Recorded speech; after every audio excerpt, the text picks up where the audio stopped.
Hello, my name is Natalia and today I will be talking to you about raising the minimum wage. A few months ago, I started my first experience at working in retail. Throughout those months, I was excited because I was planning on taking care of some of my expenses, like paying for my own gas and help with the insurance payment. Come to find out that those things were very expensive and therefore the cost of living is extremely high. I realized very quickly that what I was making in my part-time job was not going to be enough to cover my expenses at home. That itself made me feel frustrated. Having said that, increasing the minimum wage should be a priority in government for workers across the United States and its territories. The minimum wage in the United States is set by U.S. labor law and a range of state and local laws. Employers generally have to pay workers the highest minimum wage prescribed by federal, state, and local laws. Since July 2009, the federal government has mandated a nationwide minimum wage of $7.25 per hour. As of January 2018, there were 29 states with a minimum wage higher than the federal minimum. From 2017 to 2018, 8 states increased their minimum wage levels through automatic adjustments, while increases in 11 other states occurred through legislative actions. There are many benefits on increasing the minimum wage. For example, raising the minimum wage could be a great benefit into improving the living standards for workers. Raising the minimum wage will reduce poverty, and raising the minimum wage will boost the economy. First, we need to know how raising the minimum wage could be a great benefit into improving the living standards for workers.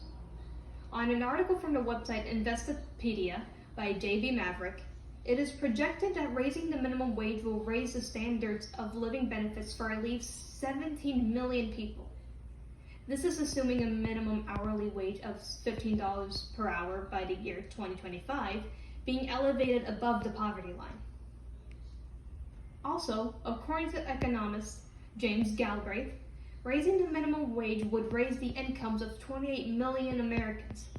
Saying it's a family-friendly policy is an understatement.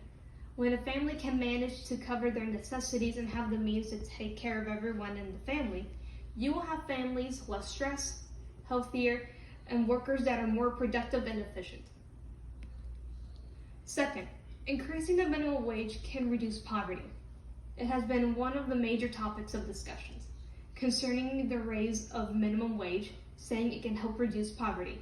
Some would say it wouldn't do anything to reduce poverty, but that's just not true. On the source on the Balanced Career, the pay of many workers, particularly those with family of 3 or more people, making the minimum wage, are living now well below the poverty level. Many workers have to work multiple jobs just to make enough money to cover their basic expenses. Studies by the U.S. government suggest that a raise in the minimum wage to $10.10 per hour could move almost 1 million families out of the poverty level. With knowing this, there is plenty of evidence on how raising of the minimum wage can help those who are within the poverty line or anyone in between. I am living proof that the minimum wage is not enough. I cannot even pay for my insurance, and I was making more than the minimum.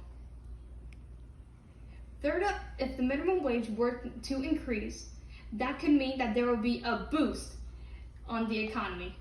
When people have more money, people spend more money.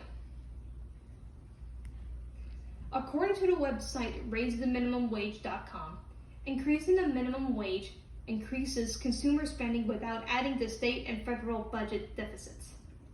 There is increase in product demand that is key for jumpstarting and maintaining production and hiring, which means more people will be paying taxes and less people will be depending on social programs. Minimum wage workers have more money to spend, which means more money ripples throughout the economy as minimum wage employees are able to spend more. With this, we have less to fear in the raise of minimum wage creating problems within the economy and see how it benefits the companies and the workers. On the other hand, many companies are against the raise of the minimum wage. They say because with the increase of expenses, they might pass the cost of increased wages to consumers by increasing product prices, raising the cost of living, and job losses. However, On a source written by T. William Lester, David Madlin, and Jackie Odom, a significant body of academic research finds that raising the minimum wage does not result in job losses, even during periods when the unemployment rate is high. Also, product prices and cost of living continues to increase, with little to no increase to workers' salaries. In conclusion, we have talked about how raising the minimum wage could be a great benefit into improving the living standards for workers, reducing poverty, and boost economy, and finally help me recover my expenses at home. Thank you for listening to me. Hope you have a great day.